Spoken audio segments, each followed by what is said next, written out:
Less drama, more rain.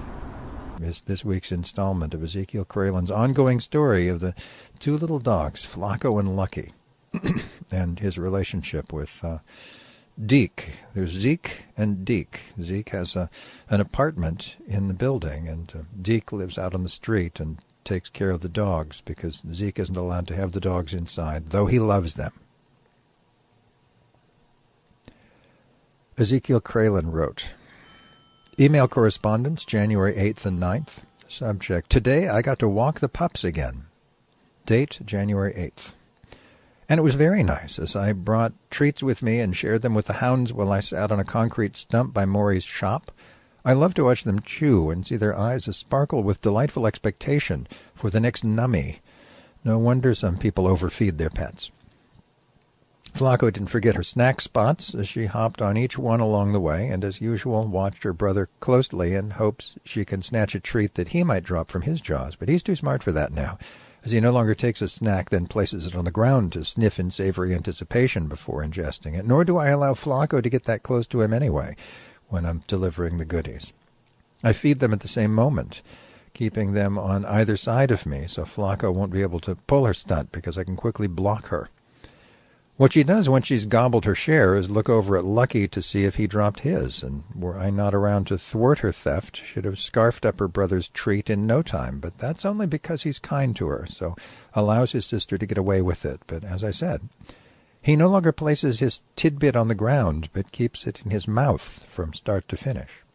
On a return hovel, Flacco once more leapt onto her treat spots, upon which each time, instead of feeding her more nummies, I bent down to give her hugs and kisses and tell her how much I love her, but in so doing I did not deny Lucky my affections, as I made sure he got oodles of hugs and scritches too along the way. But there erupted a bit of a Deke tempest before this divine interlude with my beloved Brindlekin. Not too bad, though, and I believe it was all an act for my benefit anyway. Here's what went down. When he showed up around 10:30 a.m., without his shopping cart, by the way, his JBL party box was resting in that granny cart I gave him yesterday. He pointed out 2 large cracks on the top because he dropped it last night. Did we not see that coming, Watson? So when I lugged it upstairs, I placed 2 wide layers of clear shipping tape over the cracks to protect them from any rain that might splash onto the speaker. How much do you want to bet he won't be able to hold on to it by his birthday the 22nd, even though it was a gift to himself in advance? Or if he still has it, it might be dead in the water by then, literally. The good thing about this is I won't much longer be burdened with lugging such a cumbersome device up and down the stairs, and I will never let him do that to me again.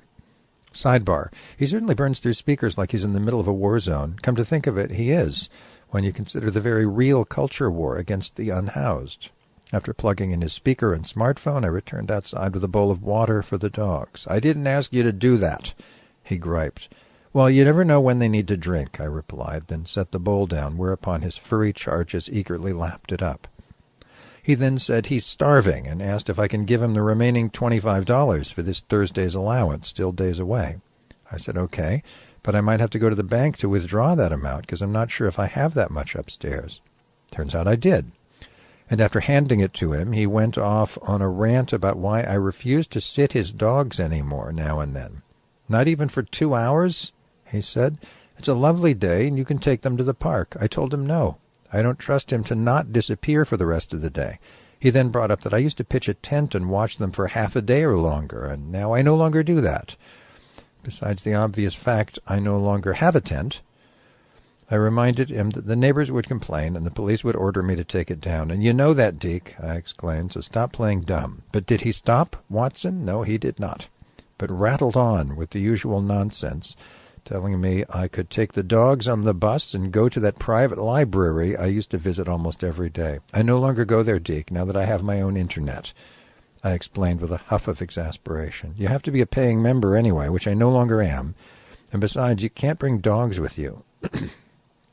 But he persisted with additional and equally dumb suggestions, even though I interrupted him twice to say, well, you got your money, so why are you standing around? Go get something to eat. I'll watch the dogs.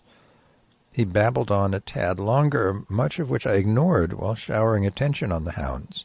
But when he griped about the dogs sleeping on top of him all night, as if that were a burden, I looked up at him and said, "Oh, how sweet. You're a lucky man, Deke." Naturally, he squawked in outrage at that, and blathered on further before getting up to leave. Once he departed, I leashed them to a post and returned upstairs to fix them a meal. They were almost done when their master returned. I expected him to complain that he didn't ask me to feed them, but he did not. So I said, "Okay, you're right, it is a beautiful day. So if you really mean 2 hours and no longer, and you're not sticking me with the granny cart, I'll be glad to spend that time with your dogs. But I won't take them on the bus. I'll just walk them around the neighborhood, bring them to a park where they can run around. It's not going to start raining again for hours." "No, I don't need you to sit the dogs," he replied. "Just take them for a 10-minute walk." "Sure, I can do that, Deke. Let me go upstairs for a minute. I'll be ready." Once back hovel, I shoved a small bag of doggy snacks in my backpack, along with 2 martingale collars and a roll of poopy bags. Then came back downstairs wearing the pack, untied the leashes from the post, and proceeded to take the pups for a walk. Flacco, though, hesitated and kept pulling on her leash because she didn't want to leave her master's side. So he pet her with much affection and said, "It's okay, baby. I'll be right here, and you love Uncle Zeke, too. You'll have a nice time, so go on now."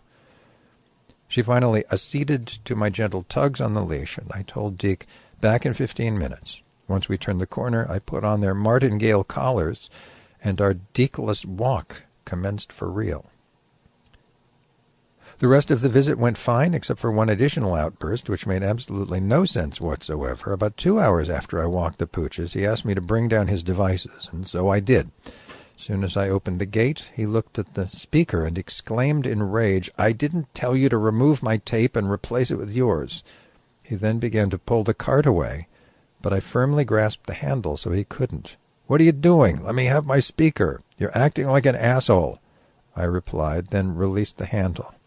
As he moved the granny cart toward the lamp-post where the pups were seated, I let the gate shut behind me and approached him. By this time another vagrant was in his company, but he remained silent. "I did not remove your tape. I just put some more over those cracks. Stop accusing me of bullshit I never do." His own tape, by the way, were 2 short strips that did nothing to repair the damage, and here I foolishly thought he'd thank me for the good deed. Well, I suspect it was just another silly drama, a trickster game to keep me on my toes. I was nonetheless greatly pleased to see how well he's pulling through this stormy weather, especially as regards his care of the doggies. Thus his little temper tantrums barely fazed me. Okay. He calmed down immediately, thanked me again for all I do, and wished me a good day. So it's been raining for a few hours now, but I have little worry about the pups and their master's ability to keep them safe, warm, and dry. So long as he keeps that up, he can squawk and deride me all he wants. Subject: I've never been that happy in my entire life. Date: January 9th, afternoon. This is an addendum to my last missive, which I left out but shouldn't have. It occurred to me when I was walking the pups. We had just turned the corner up Noe Street, and at the far end of the Mediterranean restaurant's parklet, Lucky started rubbing his back and sides against a large round concrete pot from which grew a small tree. First he circled in one direction, then the other, then back again, and so on, pressing firmly against the rough surface in long, satisfying stretches, with neck curved up in a joyful epiphany of pleasure. Add to that his little growls of contentment and the loose-fitting maroon sweater that dangled below his torso, and it's the cutest thing you'll ever see. Suddenly the female half of a straight couple, dining close by, who had obviously been watching, exclaimed, "I've never been that happy in my entire life." "Yes," I replied, "they are a joy." I can't count the myriad times these lovely pups have lit up the lives of strangers simply by their presence. Subject: 2 quick visits, then gone. Date: January 9th, evening. I started my day, as always, by stepping out around 8:30 to purchase my morning coffee around the corner. The sky weighed down on the city with an ominous layer of dark, steely clouds after hours of heavy rainfall last night. As I returned with Java in hand, there was our building manager standing on the corner, waiting to cross the street, head tilted awkwardly to one side, and drooping from a neck on a bent back like it was ready to drop to the ground. He's a very old man these days, a likely falling down the stairs candidate for the Grim Reaper sometime soon. But I decided to impart a little goodwill to the fellow. No hard feelings about turning meth-enraged Adisa and Mom against me, hating the pups and calling them vicious and dangerous in a signed letter, posting an eviction notice on my door and all that rot. Water under the bridge, as they say. So I approached him and chirped, "Good morning, Kevin." He slowly turned his face up toward mine, and once he accomplished that feat, I continued, "Looks like all of January will be gloomy and wet." He grinned and replied, "Yep, not a spot of sunlight anywhere." "Sure looks that way," I agreed with a sunny disposition. "Well, you keep warm and safe now." As I took off, I heard him reply, "You too. Keep dry." So I had time to enjoy my Rosenberg elixir with a toasted English muffin, both halves, and check my email and the news and weather reports on my smartphone before Deke yelled up to my window around 10 a.m. "Zeke, hurry, I gotta go. Just take the speaker. I don't need you to bring water down for the dogs or anything else. Hurry up." But I was relaxing on the cot, watching some spooky videos in drowsy repose. What else does one do on a darkly gray day between biblical downpours? So I didn't hear his exact words and thought he asked me to just bring down a bowl of water and make it quick. So I got up, filled a bowl, popped a wobbly lid on it, always somewhat of a struggle before it snaps into place, put on my sneakers and jacket, and proceeded down the stairs. He was standing right by the front gate with a JBL party box at his side and in the granny cart, while the dogs in his shopping cart were over by the lamp post. I opened the gate with bowl in hand to hear him exclaim as he stepped away and toward the pups, "I told you not to bring any water down. Excuse me just a moment."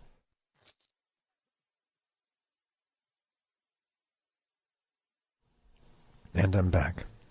"Oh," I replied. "I thought you said the opposite. Sorry." "There, take the speaker. I got to rush off," he called back while pushing the cart toward Castro Street. "My phone and battery charger were on top of it."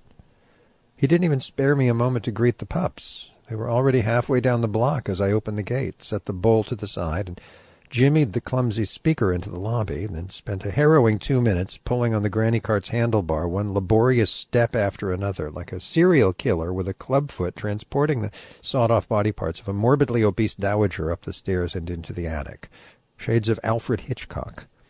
The 2 trash bags I used to seal the speaker yesterday were already torn and frayed, partly exposing one of its sides to the diluvian elements. Deke is not a gentle man with his electronics, so before plugging it in, I released the muddy bungee cord he must have found in the gutter, carefully raised it from the cart, set it down on the floor, replaced the trash bags with new ones, heaved it back into its cage on wheels, and rehooked the cord to the cart's coat hanger wires.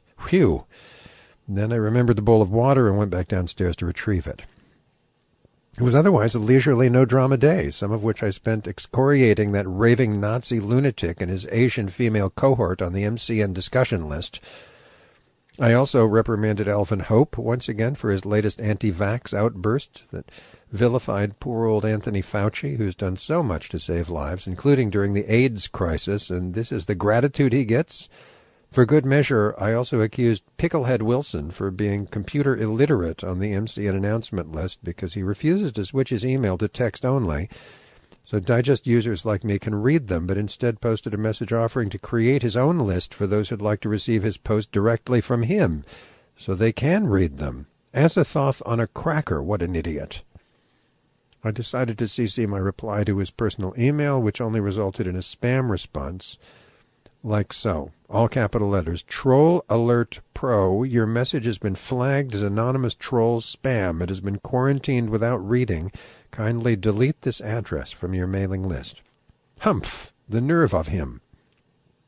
So I decided to resend my message via another email address of mine, which he doesn't have blocked, because it explains all about why text only is used in mailing lists, and all he needs to do is change one setting in his email client, and he'll be good to go.